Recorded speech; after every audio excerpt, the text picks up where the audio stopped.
धूममलमणो वमङ्गतिं पते वोच्छामि समय पाहुड मिणुमोसुत केवली फणिदं मिणुमोसुत केवली फणिदं मिणुमोसुत केवली फणिदं मैं वंदना करूं ने शिव को पधारे जो सिद्ध है अतुल अव्यय सौख्य धारे भाई वही समय सारे सुनो सुनाता जो भद्रबाहु श्रुत केवली ने कहा था जो भद्रबाहु श्रुत केवली ने कहा था जो भद्रबाहु श्रुत केवली ने कहा था। आदि तीर्थंकर श्री आदिनाथ भगवान की, श्री 2400 तीर्थंकर भगवान की, भद्रबाहु श्रुत केवली भगवान की, श्रीमद कुंद कुंद स्वामी महाराज की, संत शिरोमणि आचार्य गुरुवर श्री विद्यासागर जी महाराज की, अहिंसामय विश्व धर्म की, वंदनीय आरिका रत्न 105 पूर्णमती माता जी की, वंदनीय आरिका संघ की।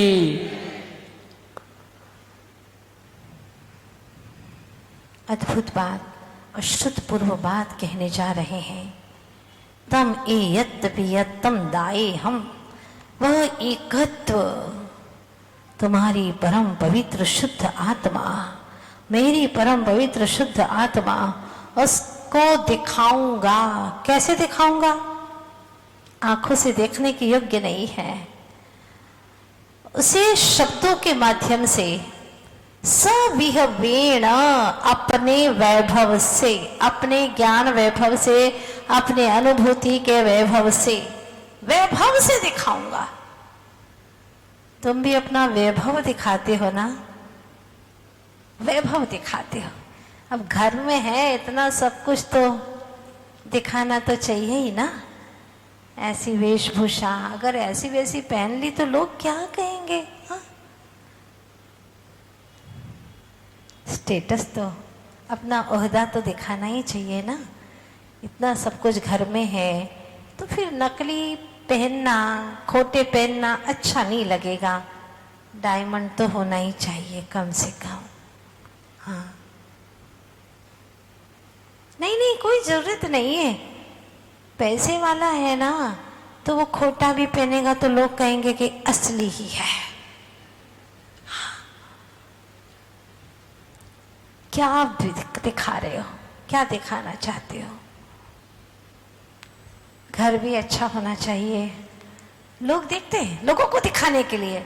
जो आपने घर बनाया है, आते जाते लोग देखते हैं तो इससे क्या थोड़ी सी छाती चौड़ी हो जाती है। हाँ, हार्ट के ब्लॉकेज नहीं खुलते, ध्यान रखना उससे, और हो जाते हैं। अगर कोई ना देखे और तारीफ ना करे तो हार्ट बीट बढ़ जाती है उसकी। क्यों? अपना वैभव दिखा रहा है। झूठ है। अभी वैभव को ही नहीं देखा तो दिखाएगा क्या? अभी सच्चे वैभव को जाना ही नहीं है तो दिखाएगा क्या? स्वयं ने नहीं जाना, स्वयं ने नहीं देखा, औरों को क्या दिखाएगा? दिखाते हैं कुंद कुंद स्वामी। कहते हैं कि तुमने जो सुनी है बातें वो नहीं सुनाऊंगा, सुनी सुनाई बातें नहीं सुनाऊंगा मैं। वही काम भोग बंद की कथा बहुत सुनी तुमने, बहुत परिचय में आ गई तुम्हारी, बहुत अनुभव में आ गए तुम्हारे, अब वो कथा नहीं करेंगे।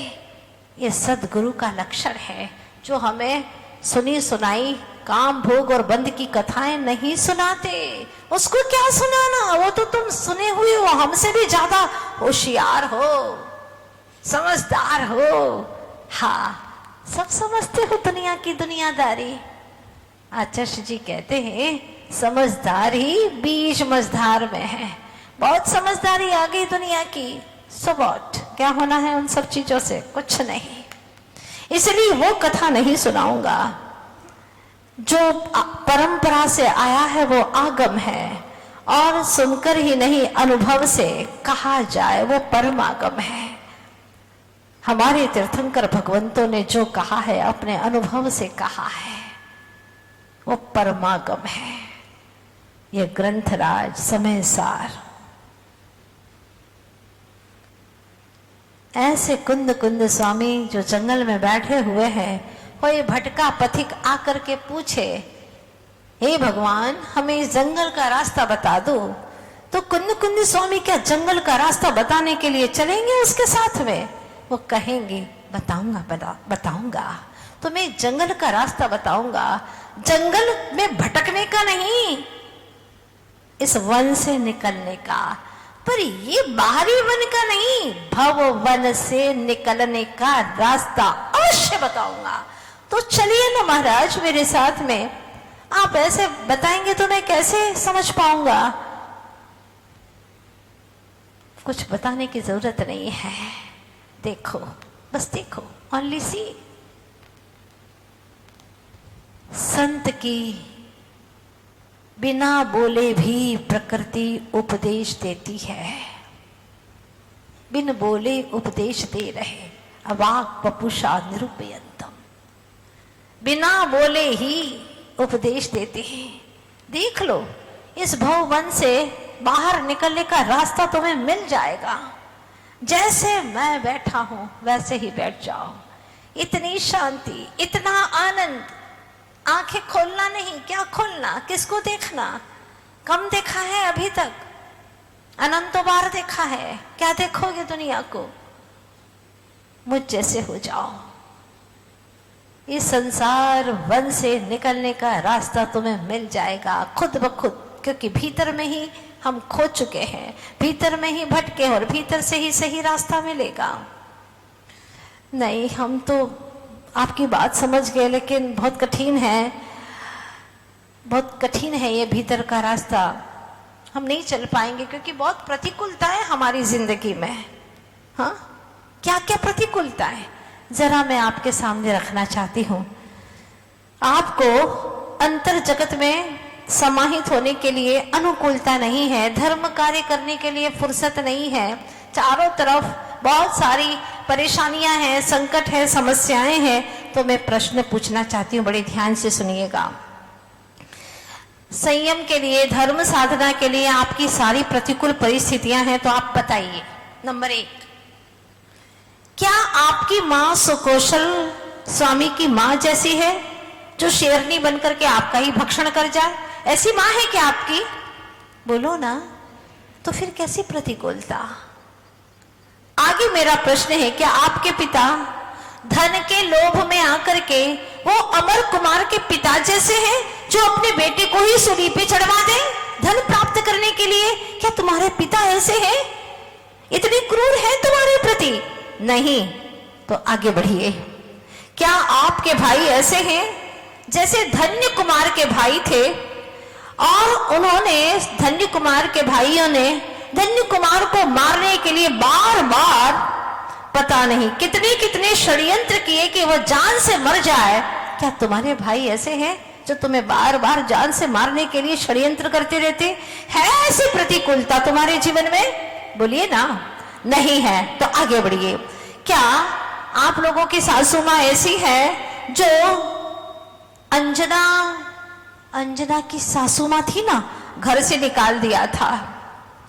सोमा की सासू माँ कितनी खतरनाक थी। हाँ, प्राण लेने के लिए घड़े में उसने काला सांप डलवा दिया था, विषधर, भयंकर, ताकि हाथ डाले और उसे काटे वो मर जाए। क्या तुम्हारी सासू माँ इतनी खतरनाक है क्या? बोलो माताओं बहनों, पीछे तक। नहीं है ना? ऐसी सासू माँ तो नहीं है तुम्हारी। क्या आपके ससुर ऐसे हैं जैसे कि गज कुमार स्वामी के ससुर थे, जिन्होंने दीक्षा ले ली थी, और ससुर ने उनके सिर पर जलती हुई सिकड़ी रख दी थी? जलती हुई सिकड़ी, इतना घोर उपसर्ग किया था। क्या तुम्हारे ससुर जी ऐसे हैं, इतने क्रूर हैं तुम्हारे लिए? नहीं है। तो आगे बढ़िएगा। क्या तुम्हारी पत्नी इतनी खतरनाक है जैसे कि गोपाल दास जी बरैया की पत्नी थी? ठंडी में भी, कड़कती ठंडी में ऊपर से ठंडा पानी घड़ों से उसके ऊपर डाल देती थी। क्या इतनी खतरनाक थी? है क्या तुम्हारी पत्नी? बोलो, ये लोग कह रहे पूछो इनसे, है क्या इतनी खतरनाक? नहीं है ना? बेचारे बोल नहीं पा रहे तुम्हारे सामने, इसीलिए मैं आत्मबोध शिविर अलग से ही लेती हूँ। कितने अच्छे खुल करके बोलते हैं, बहुत अच्छे से। खैर जो कुछ भी हो, लेकिन ऐसा लगता नहीं है। कोई एकाध तो खड़ा होकर के बोल देता। हाँ, घर जाना है वापस कह रहे हैं, बहुत मुश्किल है। फिर भी जहां तक मैं सोचती हूँ, अभी तक मैंने देखा है यहाँ पर कि ऐसी किसी की पत्नी खतरनाक नहीं है।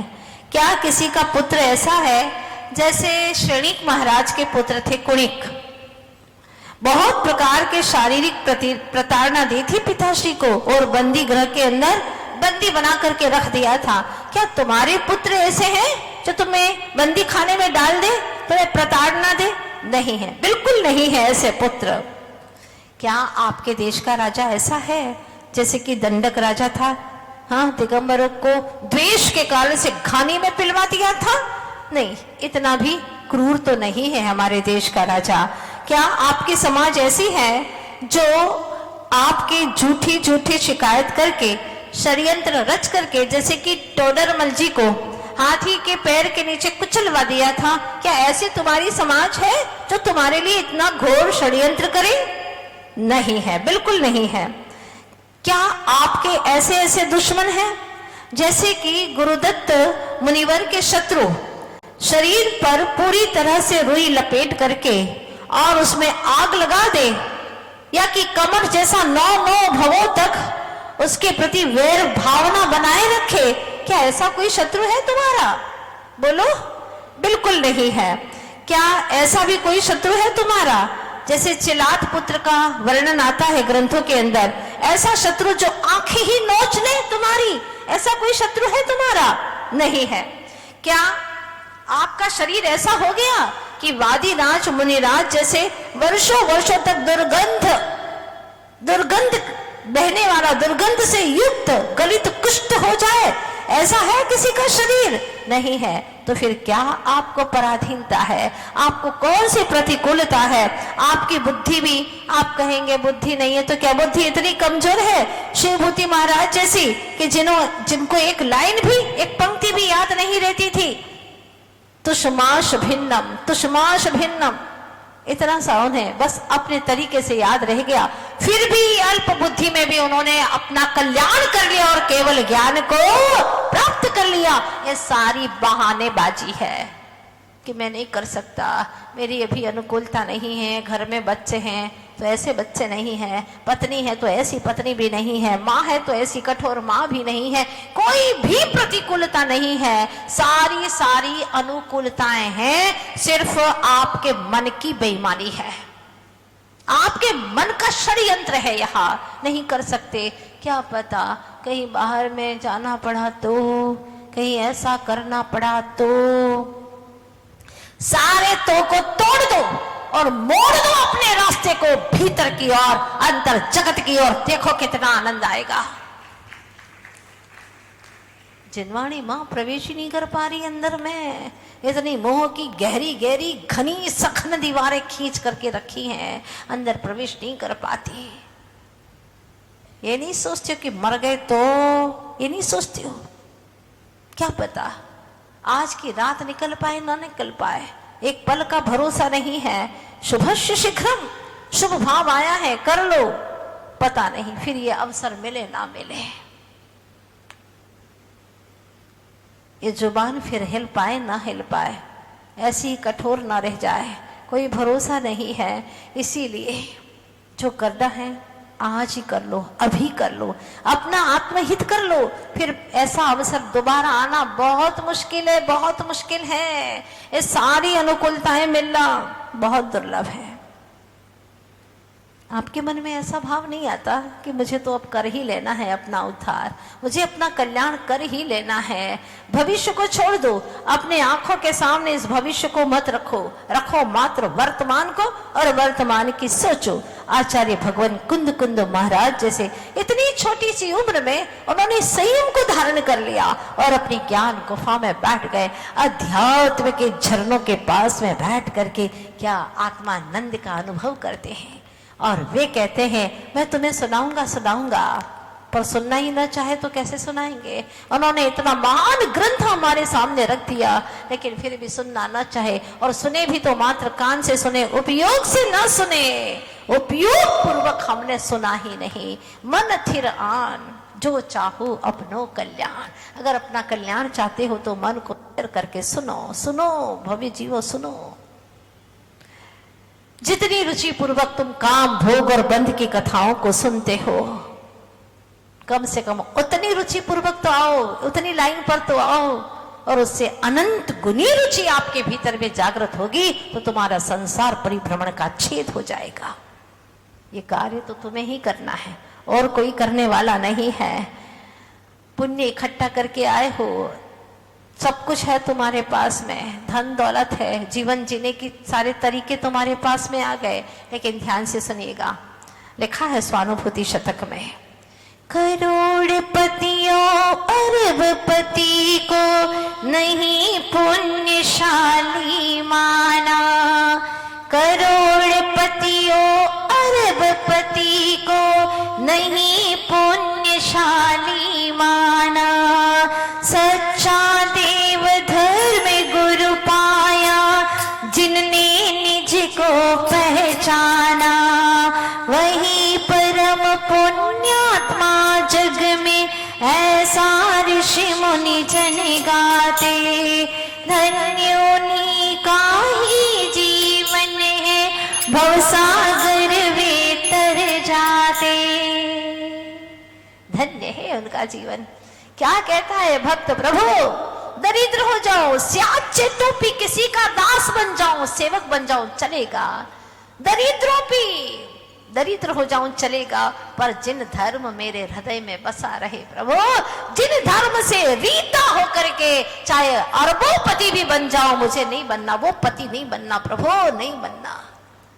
मुझे तो त्रिभुवनपति आपकी शरण में रहना है, बस आपकी शरण में रह करके जो भव भ्रमण मिटेगा वो धन संपदा पाकर के मिटने वाला नहीं है।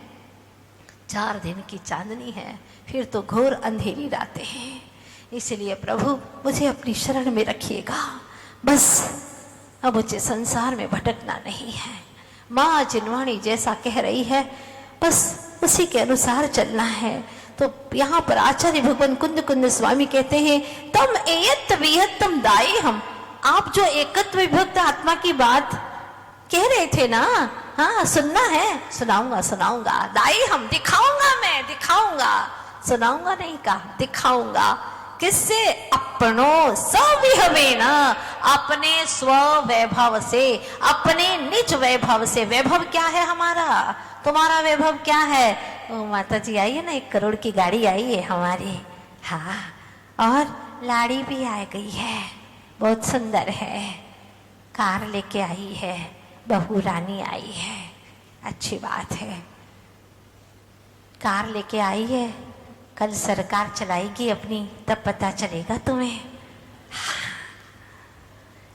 क्या वैभव मानते हो अपना? भव का वर्धन करने वाला झूठा वैभव है।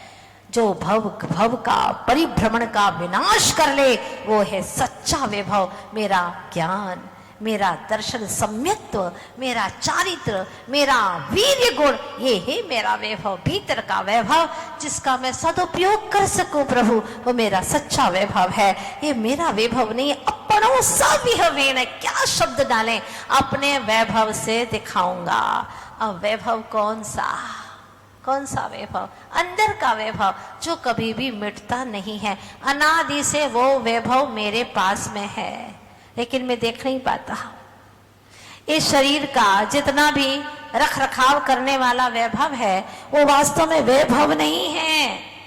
वो तो भव को बढ़ाने वाला, संसार में भटकाने वाला, जीव को अनंत दुख देने वाला, अनंत दुविधाओं में डालने वाला, नरक आदि दुर्गतियों को ले जाने वाला है।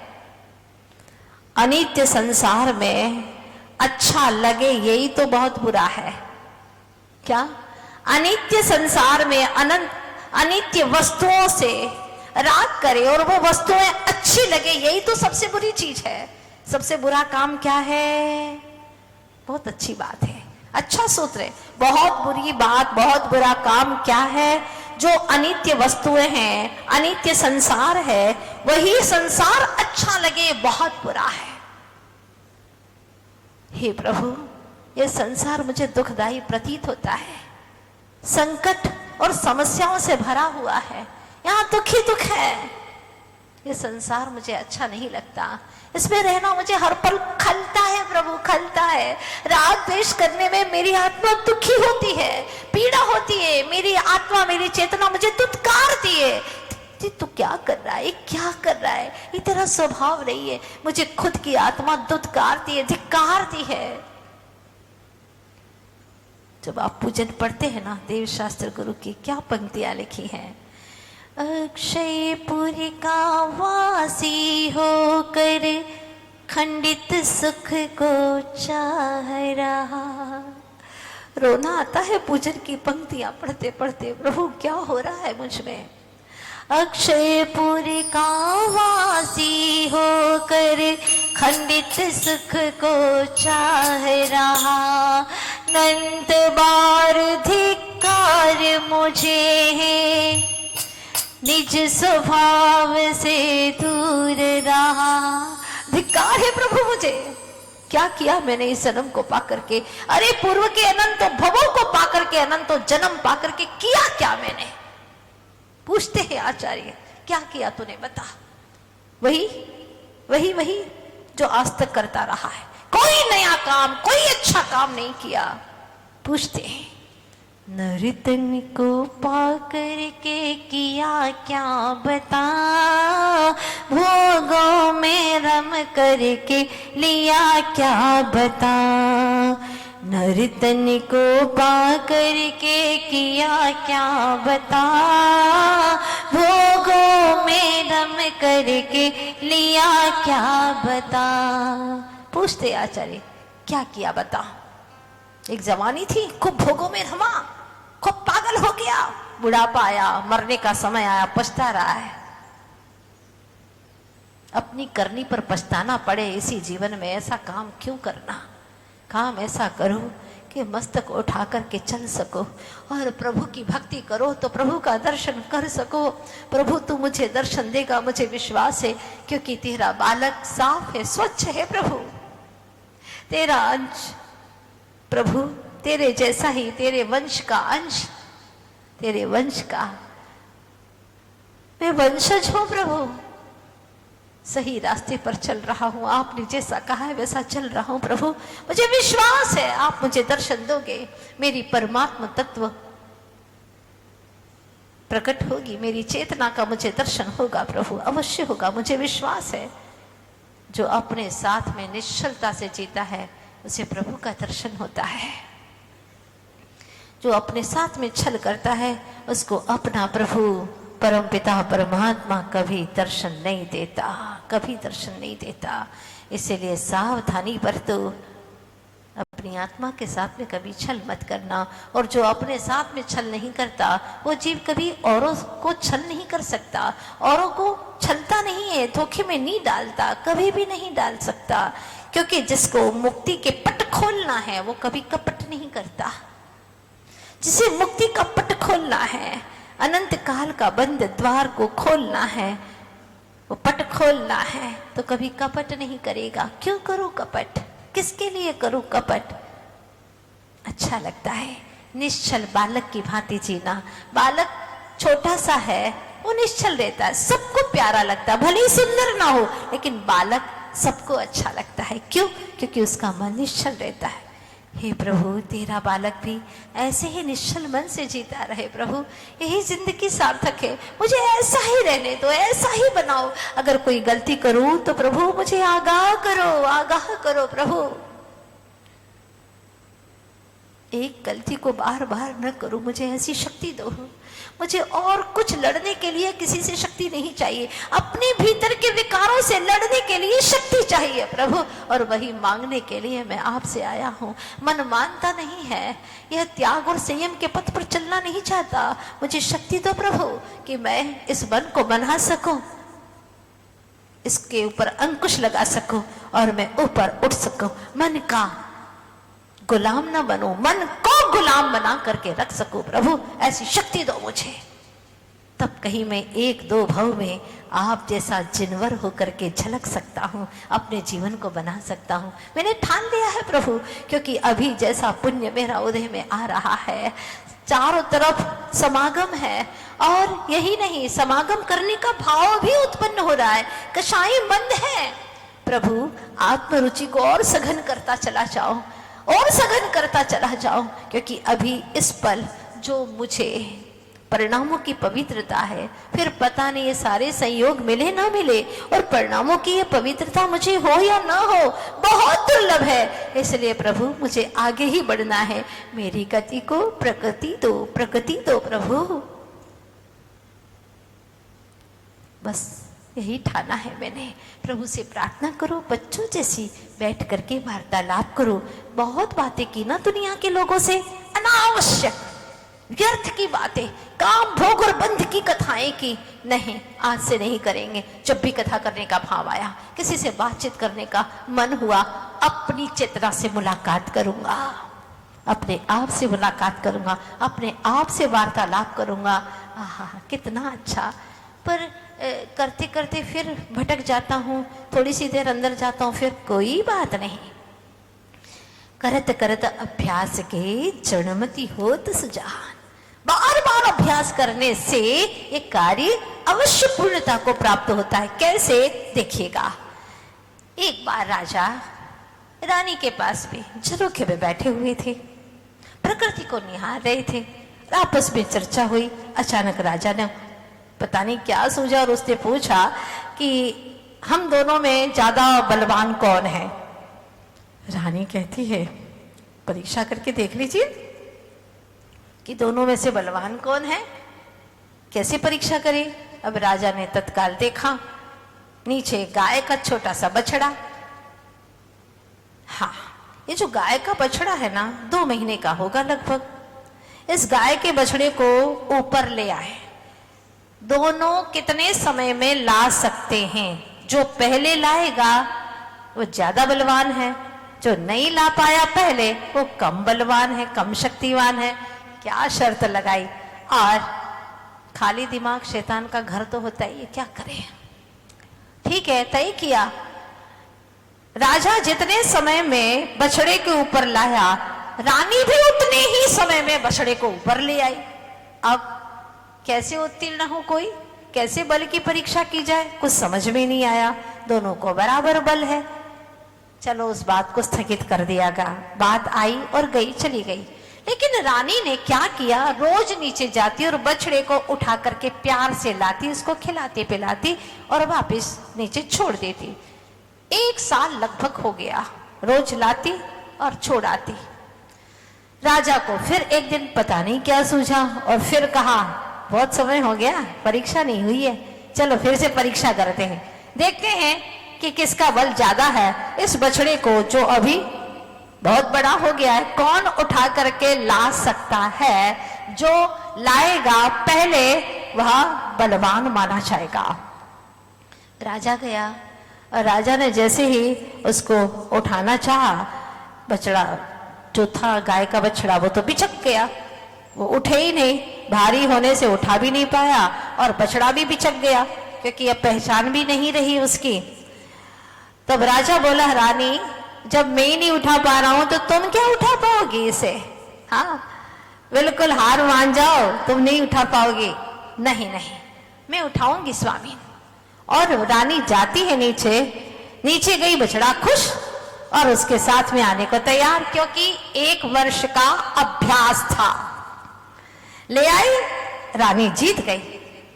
राजा कहता, वाह, बड़ा करिश्मा दिखाया तुमने तो, इतनी बलवती कैसी हो गई तुम? रानी कहती है, स्वामी न कोई मेरा बल बढ़ा है न आपका कोई बल घटा है। बात यहाँ सिर्फ अभ्यास की है, बात सिर्फ परिचय की है। मैंने लगातार 1 वर्ष तक इस बछड़े को ऊपर लाने का अभ्यास जारी रखा। वो मुझे पहचानता है और मेरे स्पर्श से ही वह पुलकित हो जाता है, अपने आप को हल्का करता है और मेरे साथ में आ जाता है। मैं यहाँ खिला पिलाती हूँ और वापस चला जाता है। वो तो प्रतीक्षा करता है मेरी बल की कि कब आएंगे और मुझे उठा करके ले जाएंगे। अभ्यास करते करते कार्य सहज हो जाता है। अनाभ्यासे कुतो विद्या, ऐसी कहावत है, बिना अभ्यास के विद्या कैसे हासिल हो सकती है। ठीक उसी प्रकार से अगर आप यहाँ पर पौन घंटा समय सार का श्रवण करें और दिन भर में दुनिया के सार की बातें करें, काम भोग और बंध की कथा में पड़े रहें, तो यह समय सार की अनुभूति होना नामुमकिन है, नहीं हो सकती। इसके लिए आपको बार बार अभ्यास करना होगा, अपने उपयोग में बार बार कुंद कुंद स्वामी की इन गाथाओं के भाव को लाना होगा कि एकत्व, मैं चैतन्य स्वरूप, क्या एक स्वरूप आत्मा, एकत्व अपने आप में ही संपूर्ण पूर्ण रूप से, सघन रूप से, ऐसा मैं स्वचतुष्टय से युक्त, स्वचतुष्टय से युक्त मजबूत ऐसा चैतन्य आत्मा, जब तक इसकी बार बार अनुभूति, उसकी महिमा नहीं लाओगे, तब तक इसकी अनुभूति नहीं होगी, इसका परिचय नहीं होगा। जिसे राजा को नहीं था, वो बछड़ा भी भूल गया था, आने को तैयार नहीं था। बात आपको समझ में आ गई होगी। कहानी तो बहुत छोटी सी है, लेकिन राजा रानी की कहानी से हमें कुछ लेना देना नहीं है। हमें तो अपने चेतन राजा की और अपने ही उपयोगी नाथ की कहानी को सुनना है। हम ऐसा अभ्यास करें निरंतर, बार बार, हर थोड़ी थोड़ी देर में। जैसे आप अपने चेन को देखते हैं ना, लॉकेट को देखते, कहीं गिर तो नहीं गया है, देखते रहते हो ना, मोबाइल को देखते रहते हो, पता नहीं आपकी जो खास खास चीजें उसको देखते रहते हो ना, लेकिन खास चीज में चैतन्य आत्मा नहीं आई है, इसको भी आप इंक्लूड कर लीजिएगा, जोड़ लीजिएगा कि मैं चैतन्य आत्मा सर्वोपरि सर्वश्रेष्ठ पदार्थ है, बस उसी को मुझे बार बार देखना है। हर 24 सेकंड में, 24 मिनट में मुझे देखते ही रहना है। अभ्यास तो बनाओ, 24 घंटे में एक बार देखने का अभ्यास बनाओ, फिर 24 मिनट तक आ जाएंगे आप। विश्वास है मुझे, ये अभ्यास तो आपको ही अपना करना होगा, क्योंकि किसी के अभ्यास से अपना भीतर का चैतन्य आत्मा हमको दिखता नहीं है। हमारे चैतन्य आत्म तत्व को देखने के लिए हमें खुद को ही अभ्यास करना होगा। इस तरह से आचार्य भगवान कहते हैं कि मैं तुमको दिखाऊंगा। आप सब देखने को तैयार हैं? बोलो, किससे, किसकी आंखों से? स्वदृष्टि से, स्व सन्मुख दृष्टि से दिखेगा, पर दृष्टि से दिखने वाला नहीं है। इसको कल हम सुनेंगे कि कैसे हम देखें, कैसे जाने, कैसे पहचाने, कैसे अनुभव करें। हूँ चैतन्य चिदानंद धाम, जानन देखन मेरा काम, निज से